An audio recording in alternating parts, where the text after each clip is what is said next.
오늘은 우리 예수님께서 십자가에서 죽으셨다가 사흘 만에 다시 살아나신 것을 기억하는 날입니다.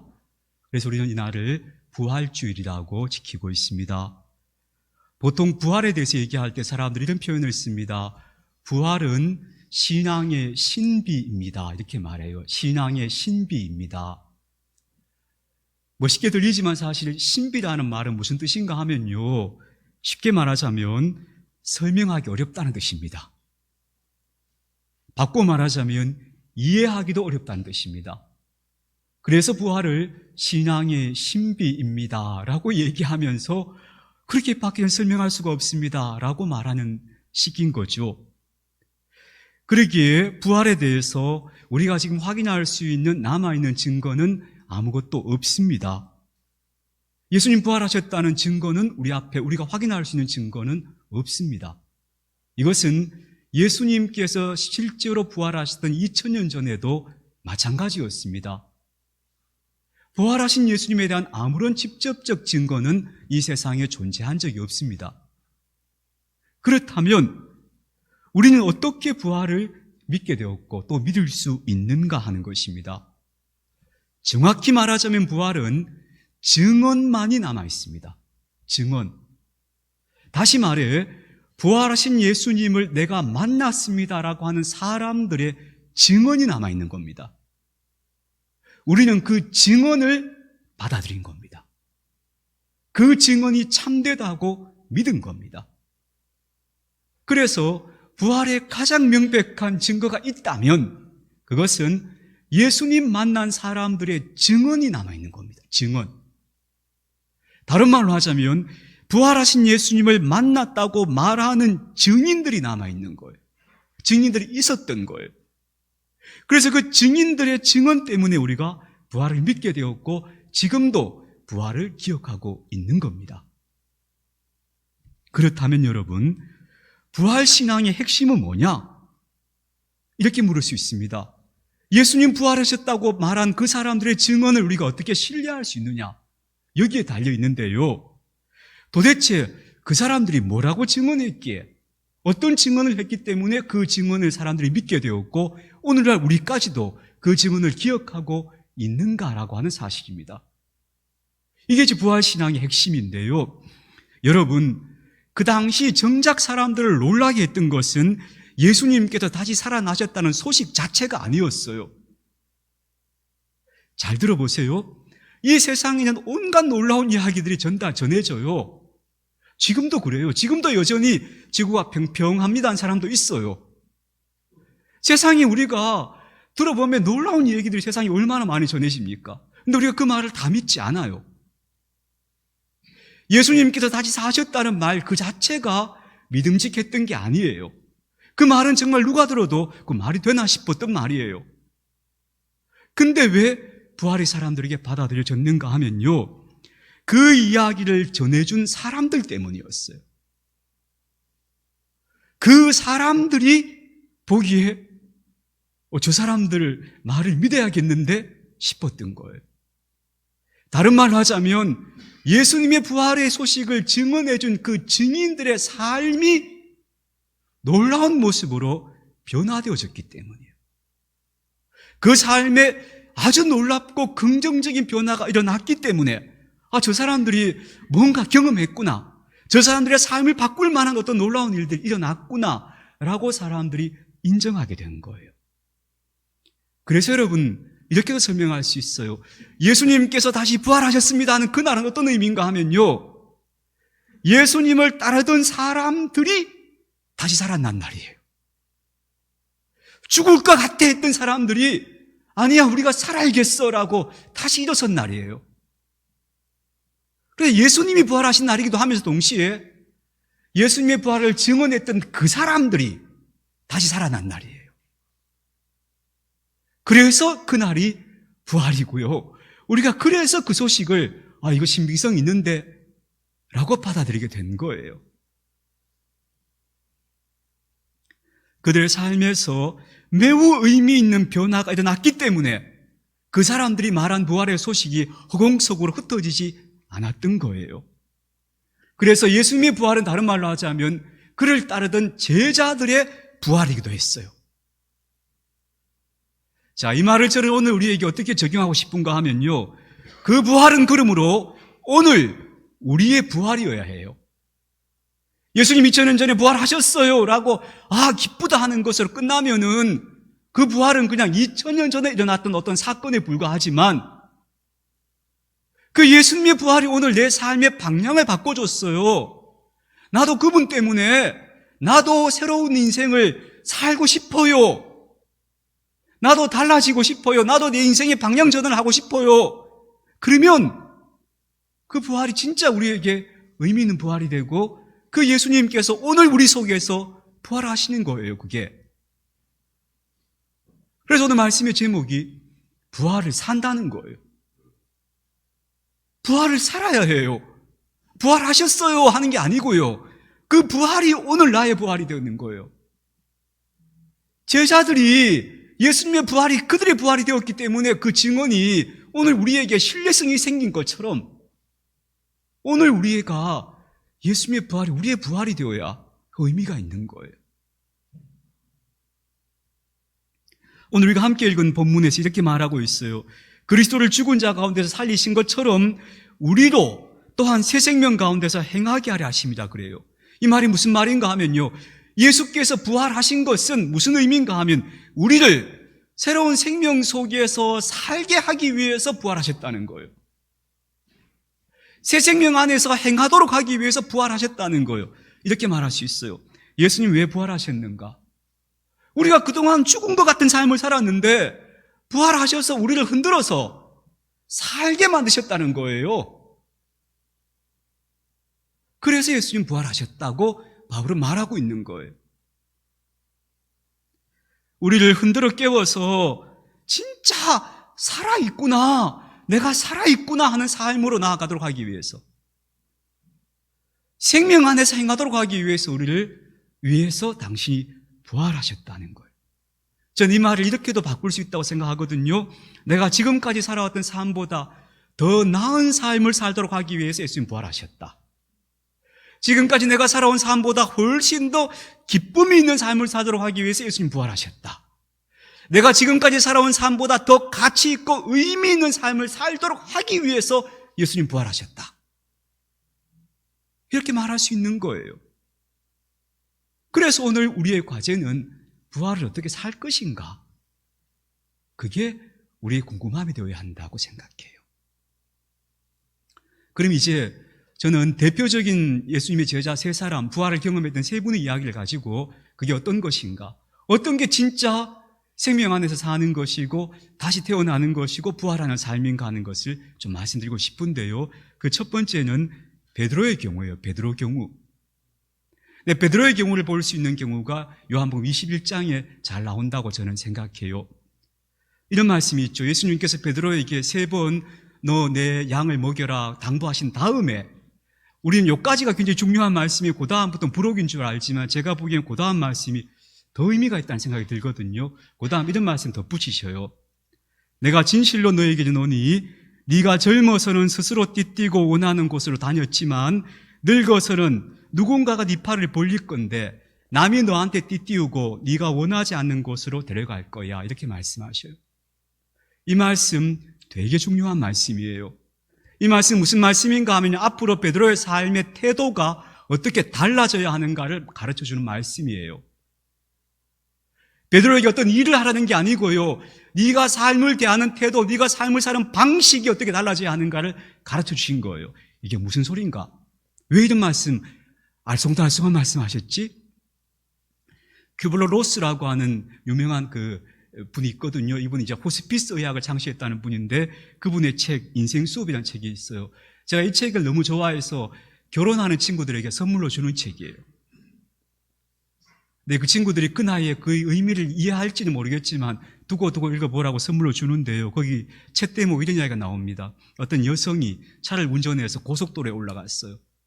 근데 한창 잘 달리고 있는데 앞에서 차들이 멈춰서기 시작하는 거예요. 자기도 속도를 늦추어서 멈춰섰어요. 근데 뒤를 돌아보니까 뒤에서 한 차가 전혀 속력을 늦추지 않고 달려오고 있는 거예요. 자기 차를 향해서. 큰일 났죠. 지금 저 운전자가 뭘 하고 있는지 모르겠는데 앞을 보고 그냥 달려오고 있는 거 다른 차는 다 서 있는데 이 사람이 순간적으로 굉장히 심각한 위기를 느끼죠. 그때 짧은 순간이지만 자기도 모르게 운전대를 꽉 움켜쥔 거예요. 그 순간에 이런 생각이 찾아왔대요. 그래, 내가 지금까지 이런 식으로 살았어. 꽉 움켜쥐고 살았어. 근데 내가 죽을 때도 이렇게 죽어야 될까? 그 생각이 들면서 이렇게 죽고 싶지 않아 하고 운전대에 손을 놓아버렸대. 온몸의 힘을 다 풀어버린 거예요. 그리고 곧 뒤차가 와서 꽝 박아버린 거예요. 잠깐 시간이 지나고 이분이 정신을 차렸어요. 보니까 자기 앞에 있는 차가 박살이 났고요. 자기 차도 종이장처럼 다 구겨졌어요. 근데 놀랍게도 응급구급대원들이 와서 문을 열어주는데 이 사람이 걸어서 나와요. 한 군데도 다친 데가 없는 거예요. 구급대원들이 놀라가지고 어떻게 차가 이렇게 망가진 사람이 멀쩡하지? 그러면서 하는 말이 당신이 긴장을 풀어서 살았다고 얘기하더래요. 그래서 이분이 그 사고 현장에서 빠져나오면서 내가 앞으로 이렇게 살아야겠다. 이렇게 살아야겠다고 깨달은 거예요. 예수님께서 베드로에게 왜 이 말씀하셨는가? 베드로가 지금까지 어떻게 살았는가 하면요. 내가 원하는 대로, 내가 뜻하는 대로 이렇게 돼야 돼. 이렇게 돼야 돼. 들어보고 하나님 말씀도 이거 아닌 것 같은데 여기에 옳고 그름을 자기가 판단해요. 좋고 나쁨을 자기가 판단해요. 그리고 모든 삶을 자기가 다 그런 식으로 내가 원하는 대로 살려고 몸부림치며 살아왔던 베드로의 삶이었어요. 근데 예수님 뭐라 하시는가 하면 베드로야 이제 그렇게 살지 마. 너 그렇게 살지 말고 이제는 하나님이 이끄시는 대로 너 따라가. 그리고 누군가 네 옆에 와서 사람들이 이리 갑시다 하면 따라가고 저리 갑시다 하면 따라가고 너 그렇게 좀 살아봐. 그렇게 말씀하신 거예요. 이제는 네 뜻대로 하지 말고 하나님의 뜻대로 혹은 다른 사람 뜻대로 한번 살아봐. 움켜졌던 그 손을 놓아봐. 이렇게 말씀하신 거예요. 베드로가 부활하신 예수님 만나고 베드로의 삶에 나타난 가장 중요한 변화 중에 하나예요, 이게. 그래서 나중에 베드로가 사도행전에 가면 어떤 일이 가능해지는가 하면요. 로마인 백부장이 고넬료가 부르는데 베드로가 고넬료의 집으로 찾아가는 거예요. 그전 같으면 베드로는 안 가요. 거룩한 유대인은 절대 이방인들의 청을 받으면 안 가는 거예요. 근데 베드로가 로마인 백부장 집에 따라가요. 그곳에서 복음을 전하고 거기 성령이 임하는 걸 봐요. 내가 생각했던 거하고 전혀 다른 차원의 하나님의 역사하심이 펼쳐진다는 걸 베드로가 확인하는 거예요. 그걸 암시하고 있는 이야기가 바로 요한복음 21장 얘기예요. 움켜쥐며 살지 마. 내 뜻대로 돼야 한다고 생각하고 살지 마. 그거 내려놔. 그걸 베드로에게 말씀하신 거고 베드로는 부활하신 예수님 만나서 자기 삶의 주도권을 자기가 내려놓은 거예요. 그런 변화가 베드로의 삶에 나타났다라고 얘기할 수 있어요. 그게 베드로의 경우예요. 우리는 이렇게 살면 뭐가 좀 큰일 나지 않을까? 내가 통제권을 놓아도 될까? 천만의 말씀이에요. 그걸 놓는 순간부터 아마 여러분의 삶이 전혀 다른 차원으로 흘러가게 될 거예요. 훨씬 풍성한 차원으로 가게 될 거예요. 물론 내 예측과는 다르지만 그걸 받아들일 수 있으면 저는 그게 부활을 사는 한 방식일 거라고 생각해요. 두 번째, 요한의 경우를 볼까요? 사도 요한은 되게 성질 대단한 사람이었어요. 그래서 이 사람 별명이 우레의 아들이었어요. 우레의 아들이란 건 뭐냐면요, 건드리면 막 터지는 사람이에요. 성질 대단해 이런 사람이었어요. 근데 요한이 예수님 만나고 점점 변모해 나가다가 나중에 부활하신 예수님 만나고 나서 요한의 인격이 완전히 달라지죠. 그래서 그가 요한 1서에서 이런 표현을 씁니다. 나는 예수님의 음성을 직접 들었고 내 눈으로 봤고 손으로 만진 사람이야 라고 얘기해요. 직접 봤다는 거예요. 그리고 하는 말이 요한 1서 3장 14절에서 우리는 형제를 사랑함으로써 사망에서 옮겨서 생명으로 옮겨간 줄을 알거니와 이렇게 얘기해요. 이 말 이상하죠? 제가 지난 주간에 이 말씀 한번 설명드렸는데요. 왜 우리가 사망에서 생명으로 옮긴 게 형제를 사랑함으로써 옮겼다고 요한은 말할까? 요한의 삶의 태도가 달라진 거예요. 요한은요, 지금까지 그렇게 못 살았는데 요한의 삶에 자기에게 좀 변화가 일어난 거예요. 그때까지는 막 분노의 사람, 화내는 사람으로 살았지만 이제 요한은 부활하신 예수님 만나고 나서 사랑의 사람이 된 거예요. 남을 보면 자비와 긍휼의 마음이 느껴지는 사람으로 변화한 거예요. 그래서 그 사람이 이렇게 바뀌는 게, 형제를 미워하다가 사랑하게 되는 게, 그게 사망에서 생명으로 옮겨진 거야 라고 요한은 얘기하고 있는 거예요. 그래서 여러분, 이게 우리가 살아가야 할 삶의, 부활 이후에 우리가 살아가야 할 삶의 태도예요. 우리는 다 자기중심적으로 살아요. 우리가 남의 눈치를 보긴 하지만 눈치를 어떨 때 보죠? 혹시 나한테 뭐라 할까봐 눈치 보는 거죠. 그 사람 위에서 눈치 보지 않아요, 우리가. 남이 무슨 얘기를 진지하게 내 앞에서 해도 우리가 듣느니 마느니 하면서 마음속으로 어떻게 생각해요? 아유, 좀 고마해라 싶고요. 한편으로는 저 사람 말 끝나면 내가 뭐라고 해야지라고 내 할 말 생각하고 있죠. 우리 다 이런 식이에요. 남의 고통이나 상처보다는 항상 내 고통이 컸던 사람이에요. 근데 그런 사람이었던 요한이 남이 보이는 거예요. 다른 사람이 보이는 거예요. 아, 이 사람의 고통이 이런 거구나. 이 사람의 상처가 이런 것이겠구나. 이 사람이 이런 것 때문에 힘들어하는구나 하는 게 보이는 거예요. 그런 사람 됐다는 거예요, 요한이. 그래서 형제를 사랑하면 그게 사망에서 생명으로 옮겨간 거라고 요한이 그렇게 말하는 거예요. 그래서 여러분, 인간을, 나 옆에 있는 다른 사람을 긍휼의 눈으로 보기 시작해야 그 사람이 부활하신 예수님 만난 사람이에요. 요한이 부활하신 예수님 만나고 요한이 그렇게 변화된 거예요. 그래서 요한이 말하는 부활의 소식이 사람들에게 들려오는 거예요. 저 사람 말 맞는 것 같아 싶은 거예요. 요한이 여전히 화내고 자기만 아는 사람으로 살았으면 누가 요한이 예수께서 부활하셨다는 소식을 전할 때 누가 그 말을 귀담아 들었겠어요? 아무도 안 듣죠. 요한의 이런 변화가 요한을 부활의 증인되게 한 거고, 그의 말을 우리가 신뢰하게 된 거예요. 그래서 우리 그 유명한 시, 한국인이 제일 좋아하는 시, 나는 잎새에 있는 바람에도 괴로워했다. 그리고 마지막에 그러잖아요. 모든 죽어가는 것들을 사랑해야지. 요 마음이 무슨 뜻인지를 아는 사람은 부활하신 예수님과 가까운 사람이에요. 그래서 여러분, 우리가 우리의 지향에서 늘 하잖아요. 우리는 남의 고통에 민감한 사람이 되어갑니다. 남의 고통에 민감한 사람이 되어가는 사람이 부활을 살고 있는 사람이에요. 왜냐하면 그게 요한에게 난 변화였기 때문이에요.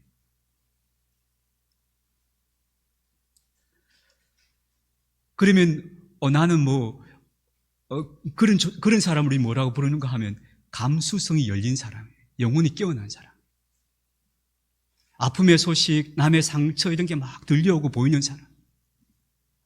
이런 사람으로 살면 생명이 풍성해져요. 그 사람에게서 생명이 자꾸 흘러나와요. 그게 부활 이후를 우리가 살아야 되는 모습이라고 말할 수 있어요. 세 번째는 마지막으로 바울의 경우죠. 바울은 고린도후서 4장에서 십자가 부활 이야기를 해요. 사망과 생명 이러면서 표현해요. 쭉 얘기하다 기가 막힌 말을 합니다. 4장 16절에서 그러므로 우리가 낙심하지 아니하노니 우리의 겉사람은 낡아지지만 우리의 속사람은 날로 새로워집니다 라고 얘기해요. 이 말 꼭 씹어보면 이거 굉장한 말이에요. 저는 2024년부터 인간이 도대체 죽는다는 게 뭔가에 대해서 굉장히 고민을 하고 죽음에 대한 책들을 읽으면서 공부해 왔어요. 제가 읽은 죽음의 책들을 꼽아보니까 한 10여 권이 넘는 것 같아요. 다양한 형태의 죽음에 대해서 공부해 왔어요. 그러면서 제가 제 나름대로 지금 정리되고 있는 게 뭐냐 하면요, 이렇게 정리가 되어져요.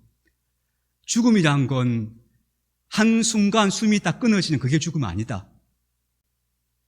죽어가는 과정이 죽음이다. 우리는 지금도 계속 죽어가고 있어요. 우리 신체의 능력이 약해지고 있고요. 우리는 점점 소멸해가는 과정 속에 있잖아요. 그렇지 않나요? 이게 죽어감이에요. 그 죽어감 자체가 죽음이에요.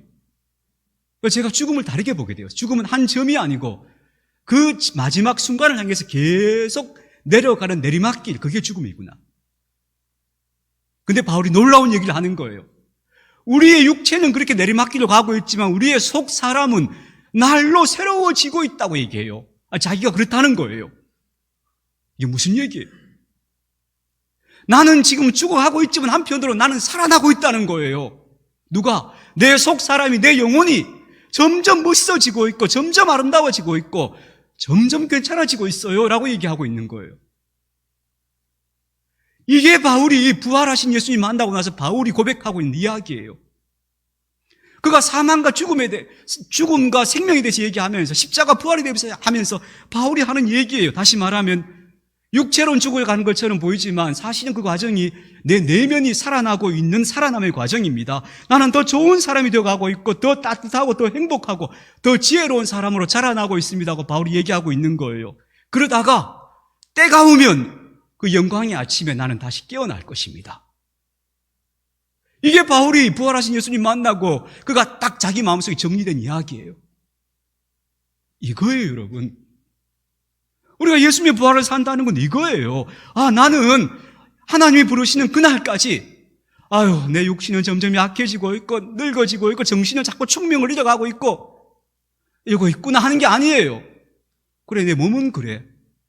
그래, 내 영혼은 점점 깨우쳐가면서 그렇군요. 또 모르던 거 알았습니다. 또 배웠습니다. 날마다 껍질을 벗어가면서 계속해서 그렇게 나는 계속 성장해 나갑니다. 그러다가 그렇게 계속 빚어져 가다가 정작 그때가 오면 나는 그 아름다운 나라에서 아침에 잠 깨듯이 깨어날 겁니다. 그걸 바울은 죽음이라고 부르는 거예요. 그게 부활이 되어야 한다고 보는 거예요. 그게 진짜 우리의 부활이에요. 그거 부활 아니에요? 우리 그 부활을 살아야지, 우리가. 저는 제일 답답한 게 뭐냐 하면요, 왜 인생에서 자꾸 틀리면서 안 배우려고 하느냐는 거예요. 틀린 답을 가지고 인생을 살아서 계속 시행착오를 거듭하면서도 왜 나이가 들면 안 배우냐는 거예요. 좀 배우지. 예수님 앞에 와서 어떻게 살아야 되나요? 예수님께 배워야 되고 안 배우는 거예요. 다 아는 것처럼 얘기하는 거예요. 답도 없으면서. 그래서 끝까지 배워야 된다, 우리는 예수님 앞에. 이럴 때는 어떻게 해야 되죠? 이럴 때는 어떻게 해야 되죠? 자꾸 배워가면서, 깨우쳐가면서. 그렇게 빚어져 가는 존재가 되어가는 것이 우리의 죽어감이면서 동시에 살아납니다. 그게 바울이 말하는 사망과 생명의 관계예요. 우리 세 사람 이야기했죠. 베드로의 경우, 요한의 경우, 바울의 경우예요. 베드로의 경우는요, 움켜쥐고 내 뜻대로 하던 삶을 탁 내려놓는 거였어요. 이끄시는 대로. 요한의 경우는 뭐였어요? 막 화내고 자기 뜻대로 하려고 하는 사람이 자비와 긍휼의 눈으로 사람을 바라보면서 사랑하는 게 사망에서 생명으로 옮기는 거야 라고 변화된 것. 바울의 경우는요, 그래, 죽어간다는 게 아니고 우리는 살아나는 거예요 하는구나. 그래서 내가 영광의 아침에 그날 아침 깨어나야지. 껍질 벗는 거예요. 이렇게 우리는 부활을 살아가는 사람이 되어야 하는 것이죠. 그게 예수님의 부활을 우리에게 전해준 사람들이 걸어갔던 길이에요. 그 사람들이 그런 길을 걸어갔기 때문에 우리가 그들의 증언을 신뢰하는 거예요. 믿을 만하다고 생각하는 거예요. 그런 변화가 그들에게 일어났기 때문에 예수님 부활 진짜였구나, 그렇게 믿는 거예요. 나비가 이렇게 막 날아오르는 모습 되게 예쁘지 않아요? 그 나비가 날아오를 때까지 오랜 시간을 이제 애벌레와 번데기로 지내잖아요. 애벌레, 번데기로 지내면서 나비가 나비 될 때까지 껍질 몇 번 벗는 줄 아세요? 5번 벗어요. 자기 껍질을 계속 5번 벗어야 아름다운 나비가 돼요. 언젠가 우리가 나비처럼 날아오르는 영광의 아침이 우리 모두에게 올 거예요. 그때까지 우리는 계속 하는 일이 뭐냐면 껍질 벗는 일이에요. 그걸 계속 하다 보면 어느 날 영광의 아침이 눈 뜰 거예요. 근데 만약 껍질 못 벗잖아요? 그러면 애벌레로 죽어야 돼요. 번데기가 껍질 못 벗으면 번데기로 그냥 죽는 거예요. 그건 부활의 삶이 아니에요. 진짜 부활의 아침을 맞이하는 사람은 자기 껍질을 계속 벗어나가야 하는 사람이에요. 오늘 3가지 말씀드렸는데요. 3가지 다 기억하실 필요 없어요, 여러분. 제가 말씀을 3가지 드렸지만 하나만 잡으세요. 나는 베드로의 경우를 마음에 담아야겠다. 어떤 사람은 요한의 경우, 어떤 사람은 바울의 경우. 셋 중에 하나만 잡으세요. 나는 움켜쥐며 살았던 삶을 좀 놓아버리라. 손바닥 펴리라. 혹은 나는 그동안 항상 내 생각만 했는데 나무를 한번 쳐다봐야지. 저 사람은 무슨 생각하고 사노? 저 사람은 뭐가 힘드노? 한번 쳐다봐야지.